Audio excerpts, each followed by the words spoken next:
Speech. एक बड़ी खबर का रुख कर लेते हैं यूपीए के नए अध्यक्ष पर।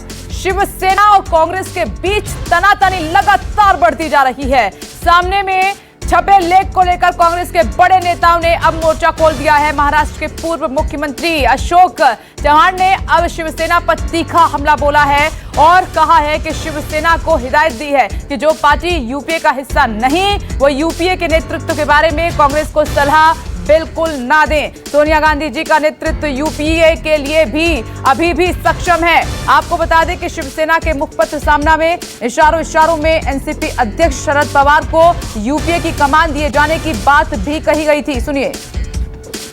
जहां तक सवाल है, शरद पवार साहब ने ही इस बात का खंडन किया था कि ऐसी कोई बातचीत या उनका कोई ऐसा विचार नहीं है कि वो यूपीए के नेतृत्व वो करे।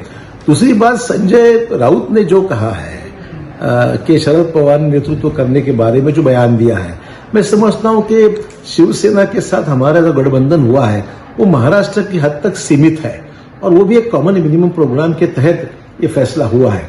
शिवसेना अभी भी कानूनी तौर पर यूपीए की अभी घटक पार्टी नहीं हुई है। और इस खबर पर विनोद जगदाले जुड़ गए हैं। विनोद, देखिए, शिवसेना और जो कांग्रेस की तकरार है वो तो तीखी होती जा रही है। देखिए, तकरार तो तीखी होती जा रही है। 10 दिनों पहले की बात है कि जब एक खबर आई थी कि शरद पवार जल्द ही यूपीए का नेतृत्व करेंगे, लेकिन खुद शरद पवार ने इस बात को नकारा। कल जिस प्रकार से सामना में जो बातें कही गई है, शरद पवार के तारीफों के कसीदे पड़े गए हैं और कहीं ना कहीं जो कांग्रेस पार्टी है उस पर निशाना साधा गया है। उसमें साफ तौर पे ये भी कहा है कि लोकतंत्र जो भारत का है उसका जो अर्धपतन हो रहा है उसके लिए कहीं ना कहीं जिम्मेदार है तो विरोधी पार्टियां, ना कि मोदी और अमित शाह। विरोधी पार्टियों के चलते ही, कमजोर चलते ही इस प्रकार की स्थिति देश में हुई है, जहां पर 30 दिनों से जहां पर किसान दिल्ली में धरने पर बैठे लेकिन उस पर कोई भी हल नहीं निकलता आ रहा है।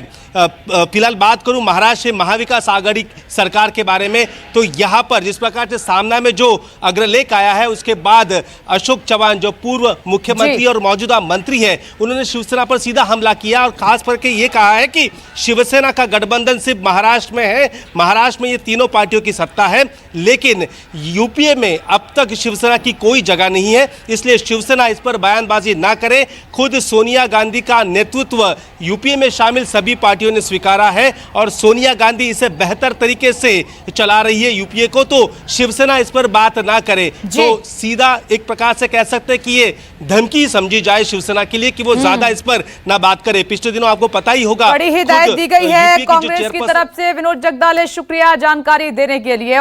नमस्कार, मैं हूं मानक गुप्ता। अगर आपको हमारा ये वीडियो पसंद आया हो तो इसे लाइक और शेयर जरूर करें और हाँ, हमें सब्सक्राइब और फॉलो करना ना भूलें ताकि आप देश और दुनिया की कोई खबर मिस ना करें। तो जुड़े रहिए हमारे साथ और देखते रहिए न्यूज़ 24।